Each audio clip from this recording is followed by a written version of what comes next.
नमस्कार, top international news bulletin देख रहे हैं आप सभी के साथ Divanshu. Day to day news Bharat पर आप सभी का स्वागत करता हूं। शुरुआत करेंगे दुनिया की तमाम बड़ी खबरों के साथ। स्पेन के मॉनलैंड शहर में 5 मंजिला अपार्टमेंट में आग लगने से 5 लोगों की मौत हो गई और 5 अन्य घायल हो गए। आग लगने का कारण अभी भी अज्ञात है और कैटलन पुलिस मामले की जांच कर रही है। फ्रांस में एक बेरोजगार व्यक्ति के पास 150 किलोमीटर प्रति घंटा की रफ्तार से फरारी चलाते हुए पकड़ा गया। सरकारी रिकॉर्ड में वह बेघर और बेरोजगार था और उसके परिवार ने खुद को दिवालिया घोषित बताया। अमेरिकी राष्ट्रपति डोनाल्ड ट्रंप की गाजा पीस बोर्ड की बैठक को बड़ा झटका लगा है। 19 फरवरी को होने वाली इस बैठक में फ्रांस, जर्मनी, ब्रिटेन सहित कई बड़े यूरोपियन देशों ने दूरी बना ली है। ट्रंप ने 60 देशों को न्योता भेजा था, लेकिन अभी तक यूरोप से केवल 3 देश ही शामिल होने के लिए राजी हुए हैं। मोहम्मद यूनुस ने अपने विदाई भाषण में भारत के खिलाफ भड़काऊ बातें और बांग्लादेश की विदेश नीति में संप्रभुता का दावा किया। उनके अंतरिम शासन में इस्लामिक विद्रोह भड़का और हिंदू अल्पसंख्याकों को निशाना बनाया गया। उन्होंने नेपाल, भूटान और 7 सिस्टर्स के साथ आर्थिक एकीकरण की बात की, जिससे भारत में हैरानी हो सकती है। अमेरिकी राष्ट्रपति डोनाल्ड ट्रंप ने जेफरी एप्स्टीन से किसी भी संबंध से साफ इनकार किया है। एप्स्टीन फाइल्स में नाम आने पर ट्रंप ने कहा कि उनके पास छिपाने के लिए कुछ नहीं है और उन्हें पूरी तरह बरी कर दिया गया है। अमेरिका की रोड आइलैंड के पावकेट में एक एरिना में हुए गोलीबारी में संदिग्ध समेत 3 लोगों की मौत हो गई है, जबकि 3 अन्य गंभीर रूप से घायल हैं। यह घटना स्कूली बच्चों के हॉकी इवेंट के दौरान हुई।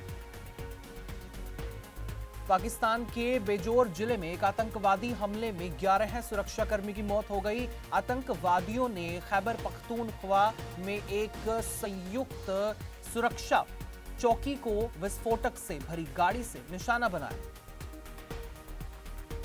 चीन के जियांगसू प्रांत में चंद्र नववर्ष यानी लूनर न्यू ईयर से पहले एक पटाखे की दुकान में हुए विस्फोट और आग से 8 लोगों की मौत हो गई, जबकि 2 लोग घायल हो गए। यह घटना दुकान के पास एक व्यक्ति द्वारा गलत तरीके से आतिशबाजी जलाने के कारण हुई। इजरायली ड्रामा सीरीज तेहरान की मशहूर निर्माता डाना इंडेन एथेंस के एक होटल में मृत पाई गई। वह अपनी सीरीज के 4थे सीजन की शूटिंग के लिए ग्रीस में थी। पुलिस उनकी मौत को आत्महत्या मानकर जांच कर रही है। इजरायल के पब्लिक ब्रॉडकास्टर कान ने उनके निधन की पुष्टि की है, जिसे मनोरंजन जगत के लिए एक बड़ी क्षति बताया जा रहा है। अमेरिका और ईरान के बीच परमाणु वार्ता का दूसरा दौर मंगलवार को जेवेना में होगा। ईरान के विदेश मंत्री अब्बास अरागची ने संयुक्त राष्ट्र परमाणु निगरानी एजेंसी के प्रमुख से मुलाकात की। ईरान प्रतिबंधों में ढील मिलने पर समझौते को तैयार है, जबकि अमेरिका दबाव बढ़ा रहा है। इजरायल ने समझौते के लिए कड़ी शर्तें रखने की बात कही है। ओमान इस वार्ता में मध्यस्थता कर रहा है। दुबई में दुनिया का पहला luxury wheel robotic 3D printing तकनीक से बनाया जा रहा है। मिडिल ईस्ट कंपोजिट्स इस परियोजना का नेतृत्व कर रही है, जिससे पारंपरिक 6 महीने का काम मात्र 2 हफ्तों में पूरा होगा। ये तकनीक दुबई की 3D प्रिंटिंग स्ट्रैटेजी 2030 का हिस्सा है, जिसका लक्ष्य निर्माण समय को 80% तक कम करना है। प्रधानमंत्री नरेंद्र मोदी और फ्रांस के राष्ट्रपति इमैनुअल मैक्रों की मुंबई के लोक भवन में बैठक फिलहाल के लिए जारी है। इस बातचीत का मकसद भारत और फ्रांस के बीच साझेदारी को और मजबूत बनाना है। पाकिस्तान के पूर्व प्रधानमंत्री इमरान खान की खराब सेहत को लेकर 5 देशों के 14 पूर्व अंतर्राष्ट्रीय क्रिकेट कप्तानों ने पाकिस्तान सरकार को चिट्ठी लिखी है। 73 साल के इमरान अगस्त 2023 से जेल में बंद है। बांग्लादेश में बीएनपी अध्यक्ष तारिक रहमान देश के नए प्रधानमंत्री बन चुके हैं। राष्ट्रपति मोहम्मद शहाबुद्दीन ने संसद भवन में तारिक को पीएम पद की शपथ दिलाई। इसके साथ ही 18 महीने से चल रही अंतरिम सरकार का कार्यकाल खत्म हुआ।